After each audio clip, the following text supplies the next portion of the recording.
हानकी बडी पण एकमेकांना तोडीव अशीच काहीशी स्थिती गोकुळच्या सभेची असते। ही परंपरा याही वर्षी कायम राहिली आहे। आज पार पडलेल्या गोकुळच्या सभेमध्ये गोंधळाची परंपरा कायम राहिली।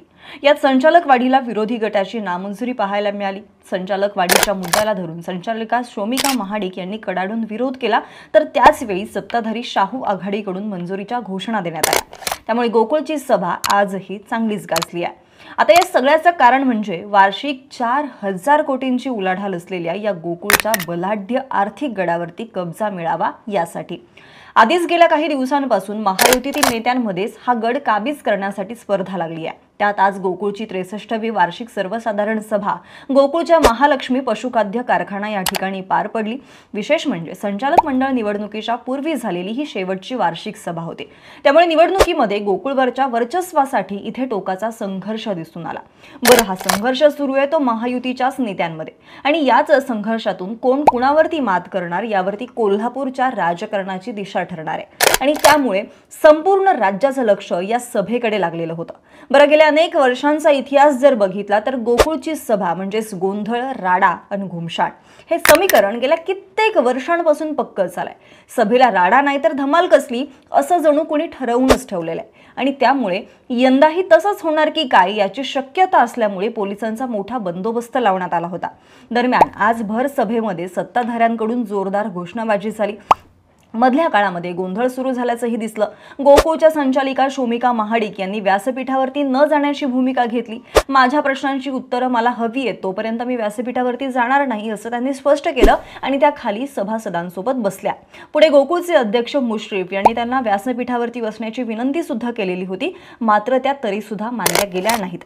मंडळी, गोकुळ दूध संघ हा एक महत्त्वाचा सहकारी संघ मानला जातो, कारण अनेक राजकीय आणि आर्थिक गणित या संघाशी जोडली गेली आहेत। कोरोना काळामध्ये अनेक उद्योग बंद पडले तरी सुद्धा दूध व्यवसाय सुरू होता। हा व्यवसाय शाश्वत असल्याचं सुद्धा सभेत नमूद करण्यात आलंय। दरम्यान आधी सांगितल्याप्रमाणे या सभेमध्ये नेमकं काय काय झालं, गोकुळच्या सभेच्या वादाचा इतिहास नेमका कसा राहिलाय पाहूयात या व्हिडिओमधून।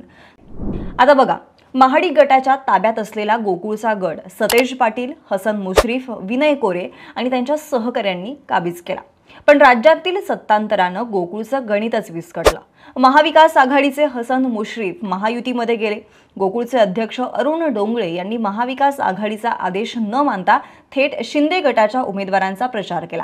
त्यांची मुदत संपत आली तशी त्यांनी महायुतीचं अध्यक्षपद निश्चित झालं तरच आपण राजीनामा देऊ असं जाहीर केलं, आणि त्यामुळे सहकारात पक्ष नाही म्हणणाऱ्यांना झटका बसला।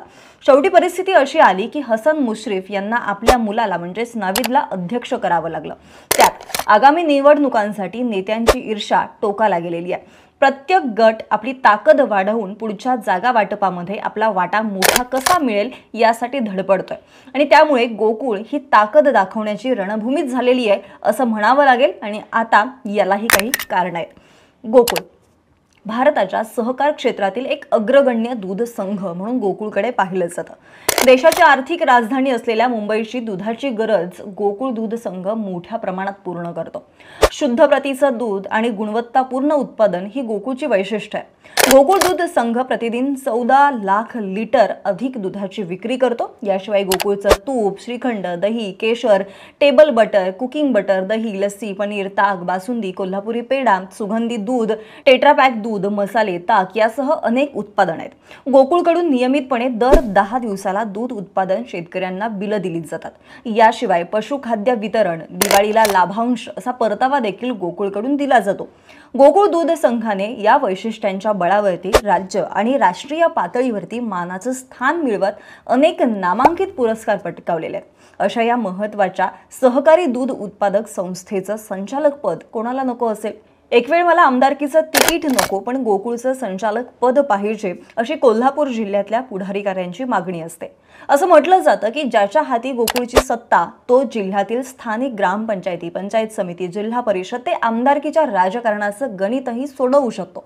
पण आमदारकी राखायची असेल किंवा राजकारणामध्ये दबदबा निर्माण करायचा असेल तर गोकुळची सत्ता हातात पाहिजे असं कोल्हापूर जिल्ह्यातील नेत्यांना वाटतं, आणि म्हणूनच हा सगळा खटाटोप।